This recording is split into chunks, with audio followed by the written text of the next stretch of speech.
Hi, thank you for joining me. So, in continuation of,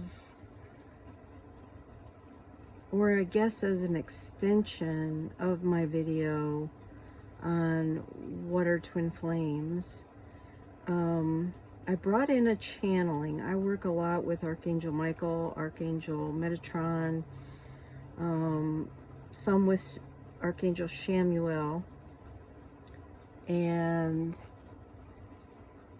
I asked if I could get some information on the things that need healing on the twin flame journey to see if maybe this could help some of you on the twin flame journey, if it would help for you to have this information. So first I asked them, I asked a couple years ago, how many will actually come into union, and I got 60 something and I couldn't remember. And I asked again and I got 62% will probably actually come into physical union. I think this is just a little bit lower than it was last time. I can't remember exactly what it was, if it was 65, 66, I just don't remember. Might have been 63 or 4 even.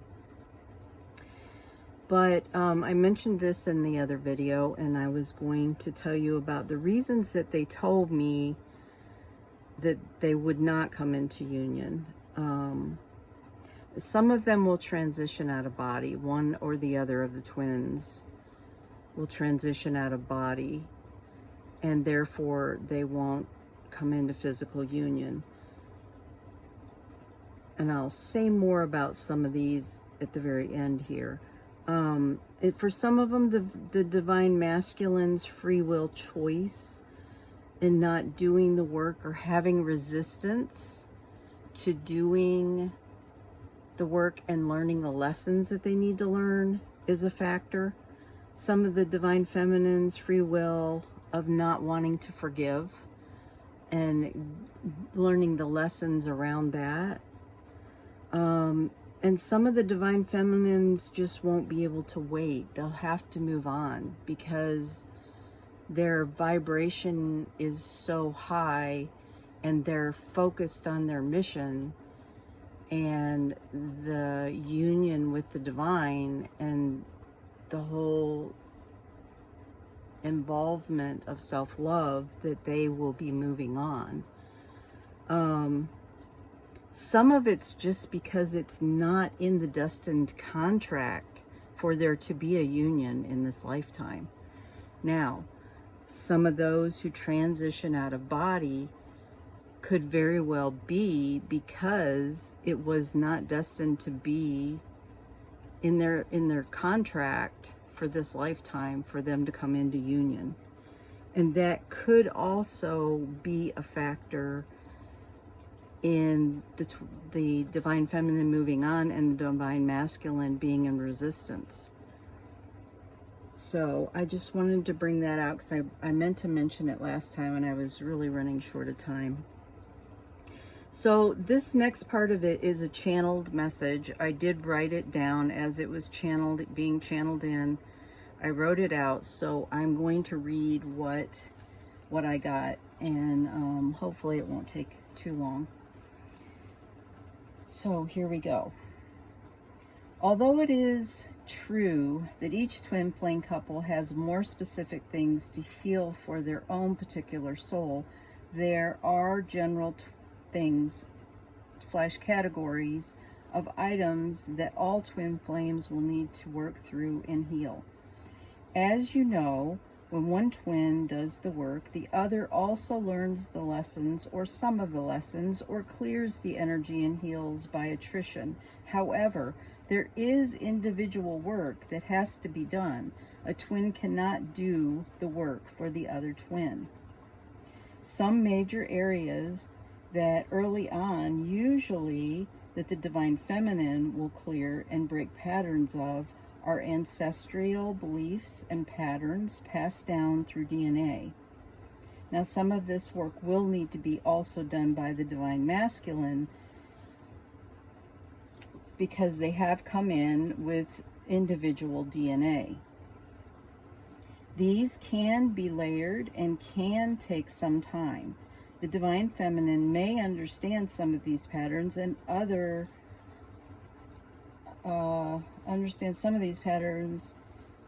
energy of release may be felt without a full or even partial understanding of what the ancestral patterns entail. Either way, it is a process that must be gone through before the deeper, more individual patterns of healing can take place. Another general category would be release of the cultural beliefs, and this does touch some into the inner child area, although some of the inner child work comes later to delve more deeply into the more specific, deeper individual work. Balancing of the feminine and masculine within is both more general and touches also on the realms of the cultural and ancestral and inner child, but also will continue later in the process of inner child and through the processes of healing and opening the heart and receiving, learning to receive. Codependency and the release of codependent patterns involve almost every stage of healing. It is such an ingrained existence in and of itself in the humanity that it comes from and affects most aspects of life in itself. The release of codependency releases the expectations of life itself needing to be a certain or specific way, such as rigid black and white thinking, right or wrong thinking, acting, and being. It allows for freedom on so many levels to release the vibrational energy of codependency, allowing for trust in the divinity and the natural flow of existence itself. Once these major realms of patterns are worked through and released, then the deeper, more individual and personal work within the energetic frames of the twin flame couple can be more easily ascertained, released, and healed. This would include shadow work and acceptance of the truest and most authentic nature of each of the twins to reach complete self-love. Before one can truly accept the love of another, one must unconditionally accept and love oneself at the deepest core of one's existence. At that deep level, one sees that everything and everyone is love, and that everything and everyone is energetically connected to everything else in existence. It no longer is a concept, it is energetically realized as it is felt. This then is the ascension process, moving in and out and through energy waves, releasing, understanding, accepting, and embodying on all levels the core truth of the existence of unconditional love, and that all else is duality and illusion. So after they finished channeling this, I asked about the past life experiences between twins and where all of that falls and how that works with the twin flame couple. And this is what they said. Twin flame past life energy and karma between them can happen as lessons are learned through any of these processes. Some can be released even through ancestral work. This would be different for all. Karmic release, whether with your twin or with other soulmates who are generally referred to as karmics, is a multifaceted energy release. Resistance of the process, which reflects as resistance to learning and embodying the lessons, therefore bringing fully more of the higher self into consciousness. usually out of ego-based realities and emotions, determines greatly the journey of it and intervening help from the unseen. Even though a twin flame, or even though a twin may elevate or up-level through doing the work through these waves of energy, and it does have some effect on the other twin, the other, usually the divine masculine, still must do their own karmic release and learn their own lessons through the ascension process to embody more of the higher self into consciousness, to magnetize to and with the other twin, usually being the divine feminine. Until enough of the higher self is embodied consciously, the twins cannot magnetize harmoniously enough not to repel each other. End of channeling. So what my understanding is of this is that the twin flames, as they have had past lives together, they have created karma with each other.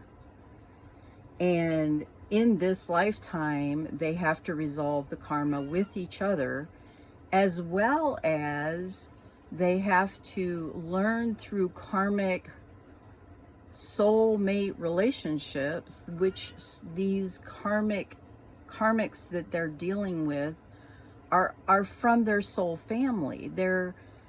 They made agreements, contracts before they came into the life to have these experiences, to learn what they needed to learn to release this karmic energy. That's my understanding of it. And until that is done, they've learned the lessons and have the understanding and embody more of the higher self by clearing their energy, which elevates their vibration to be able to embody more of the higher self, then the twins cannot harmoniously be magnetized together. They can come together, and at some point when they hit a spot where there's still more lessons that have to be learned, they can repel. Now, my feel of it is that it's not saying it's complete. It's saying that they have to be harmonious enough. There has to be enough of an ego death where they can be authentic with each other enough that when one or the other of them is triggered by something, they can openly be authentic with the other twin in a harmonious way, so that it's not just a repelling, so that it's a working through. They can work through it while they're in a harmonious union. So I hope you find that helpful. It helped me a lot to channel that information in. It was pretty intense. You might have to listen to this once or twice, or maybe 3 times, to really digest it, because I had to keep reading over it myself. Of course, when I channel and I'm not digesting it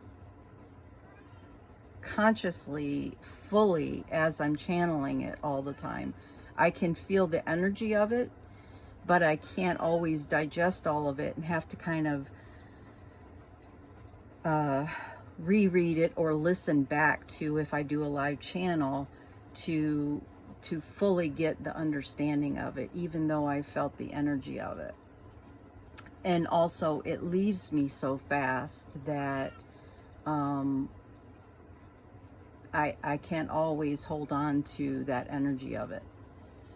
So I hope you find that helpful. I so appreciate you tuning in to my videos, and leave a comment and let me know if you find this helpful for you or not. If you'd like more of this, I do feel like I am probably going to move more into channeled information. I've been a channel for a very, very long time. A lot of times I will just channel little bits and pieces, but on occasion I will get a long channeling of information in if there's something real specific that I want to learn about or understand. Like, share, and subscribe if you would. And in the description box you will find my email if you would like to contact me. I do personal coaching, transformational coaching, and energy healing work. I do Akashic record clearing. I have a lot of tools that I can teach people also to do work on their own. So that's all I have for you today. Sending